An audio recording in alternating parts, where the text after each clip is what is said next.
Assalamualaikum warahmatullahi wabarakatuh. Apa kabar sobat sobter semuanya? Semoga kalian semua dalam keadaan sehat jasmani dan rohani, tidak kekurangan satu apapun.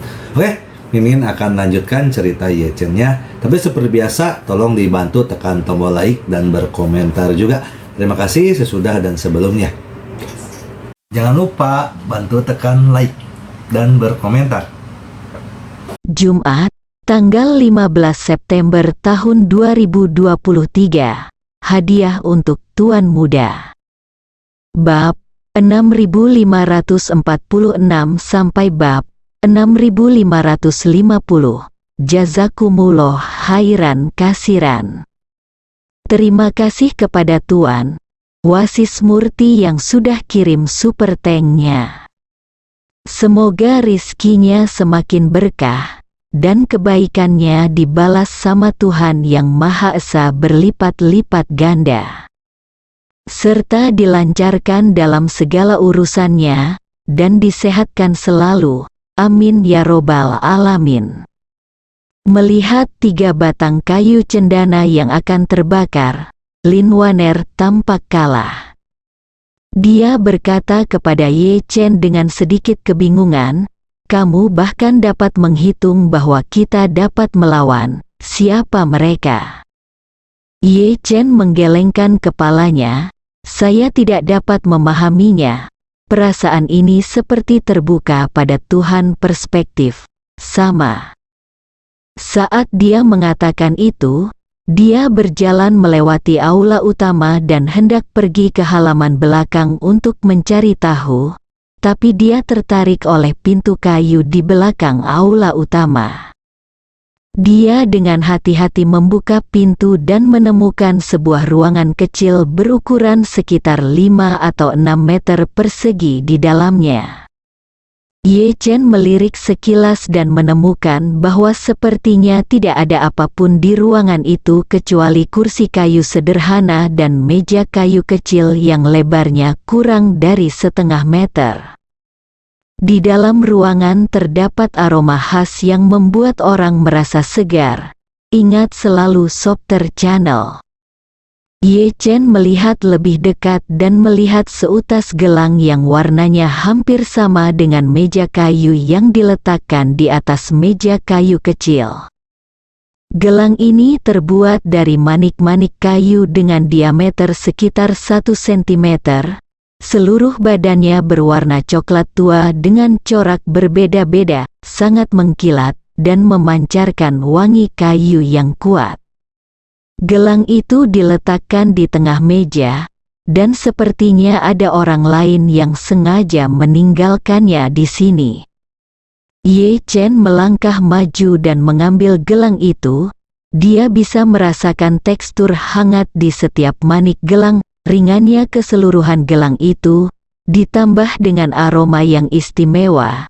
Ye Chen berspekulasi bahwa itu pasti kayu gaharu dibuat. Lin Waner masuk saat ini dan bertanya dengan heran, "Dari mana asal gelang gaharu di tangan Tuan Muda?"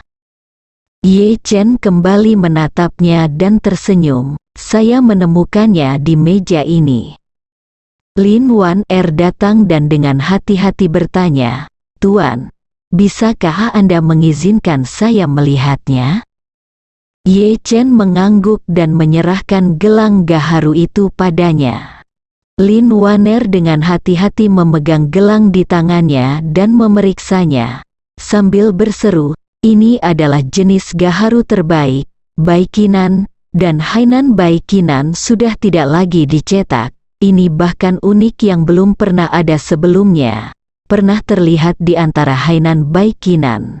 Kualitas luar biasa." Ye Chen bertanya dengan rasa ingin tahu, "Apakah ini mahal?" Lin Waner berkata, "Gelang Baikinan kelas atas terbaik yang bisa dilihat di pasaran.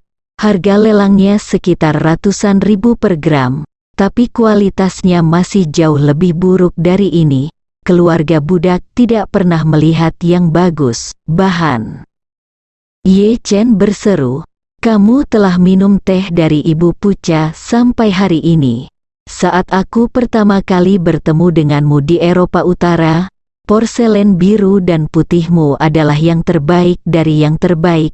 Masih banyak lagi di dunia ini. Hal baik apa yang belum pernah Anda lihat sebelumnya?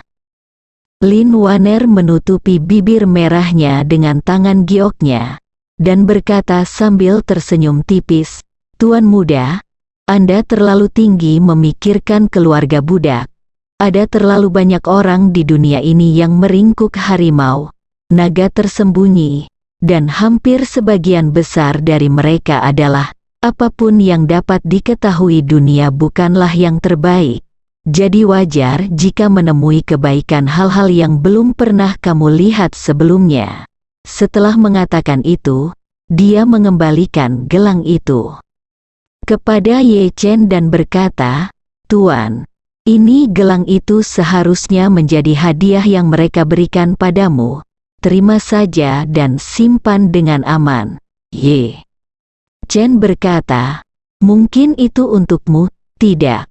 Lin Wanner tersenyum manis dan berkata, "Bagaimana jika itu untukmu?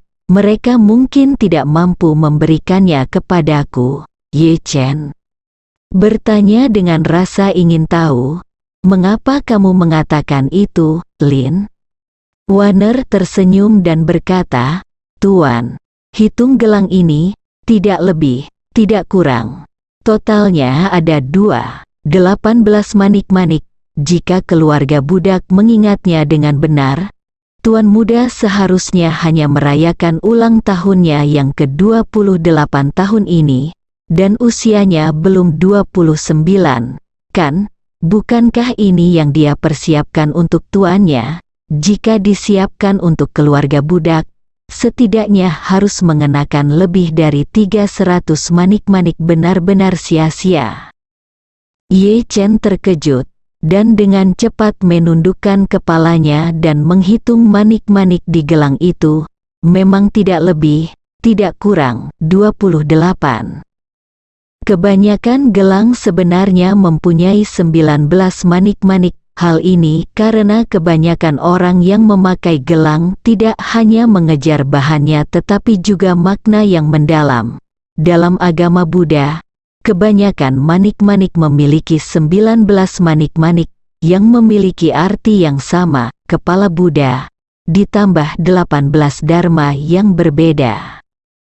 Namun gelang ini memiliki 28 gelang dengan model yang unik. Karena terlalu banyak potongannya, gelang ini tidak cocok lagi dipakai di pergelangan tangan, melainkan lebih cocok untuk dipelintir di tangan. Ye Chen mau tidak mau bertanya padanya, "Apakah menurutmu ini mewakili usiaku?" Lin Wanner mengangguk, "Kemungkinan besar, Softer Channel." Ye Chen bertanya lagi, "Mungkin ini semacam kebetulan?" Lin Wanner menggelengkan kepalanya, "Di luar, itu mungkin, di sini, itu tidak mungkin." Ye Chen bertanya, "Mengapa begitu, katakan?" Lin Wanner berkata dengan serius, "Tuan muda, Anda harus memahami bahwa semua yang ada di sini disiapkan untuk Anda. Alasan mengapa mereka mengundang keluarga budak hanya karena keluarga budak kebetulan menemani tuannya. Jika keluarga budak tidak menemani tuannya, ayo, maka mereka pasti akan bertemu langsung dengan tuan muda." Ye Chen tiba-tiba menjadi sedikit gugup. Dia merasa apa yang dikatakan Lin Wanner masuk akal. Namun, dia tidak mengerti siapa pihak lain yang akan begitu memperhatikannya. Sejak biarawati kecil itu berinisiatif untuk berbicara dengan mereka berdua di kaki gunung, Ye Chen selalu ingin tahu siapa orang-orang ini, dan sekarang, pertanyaan ini semakin kuat.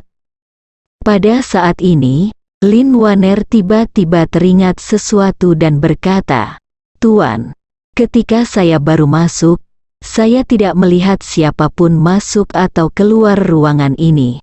Ada meja, kursi, dan gelang di ruangan ini. saya pikir seseorang pasti ada di sini pada waktu itu.